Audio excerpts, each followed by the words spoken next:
There's a huge opportunity to acquire existing businesses.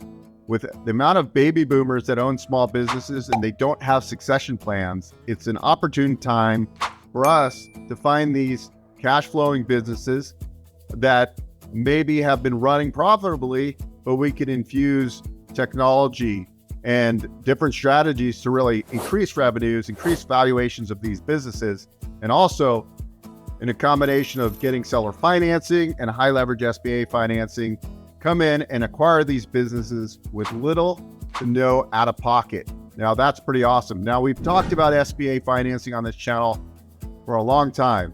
We know we can get up to 90% of total project costs, which you can include employees' compensation for a few months, working capital, and so forth, all built into the total project cost. Well, we got to come up with 10%. Well, that 10%, the SBA guidelines has changed. Potentially that seller can stay in as a smaller owner in the transaction and leave some of his or her equity in the deal. You could potentially structure deals that way. You can cash them out completely. They can put 5% on standby, and then you have to come in with 5%. That 5% could be a gift. That 5% could be from an investors that own a small portion of the business. There's lots of creative ways to structure. Today, in the years to come, I was just reading a stat I printed out here. There's 12 million businesses likely to change hands over the next 10 to 15 years. And a lot of those involve baby boomers. So there's a tremendous opportunity. And that's really just the point of the show today is the opportunities are there to find these businesses. I don't know if, you could start on the websites, but maybe 1 out of 5 businesses that are listed actually sell from those websites.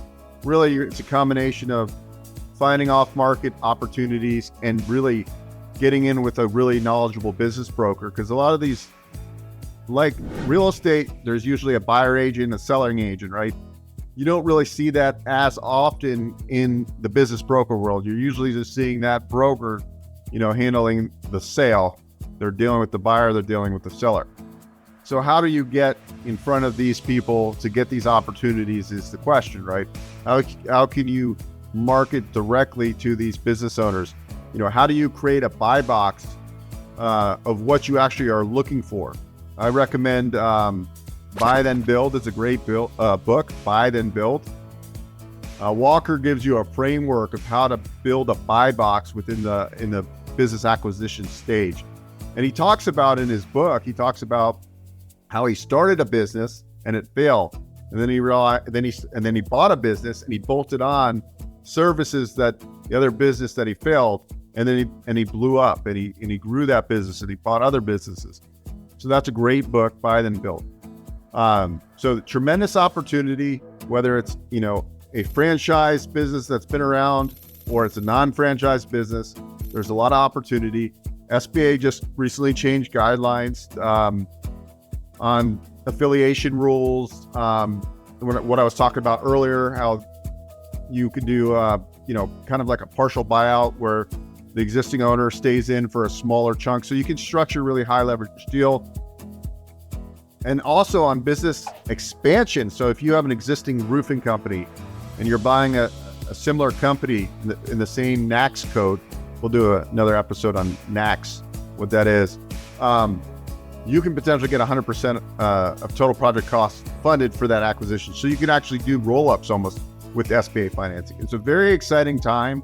I encourage you, if this is the first episode you ever saw of Investor Financing Podcast, go back and we have a whole playlist on SBA. We talk a lot about SBA. We talk about how to structure deals. Anyways, short episode. Don't forget to subscribe to the channel. And also, please share with any colleagues that might get value from this channel.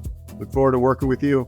You can book a call below if you want to talk about financing and acquisition of a business. If you got a business under contract or working on getting one under contract, happy to discuss structures and negotiation that I've seen other entrepreneurs structuring their deals.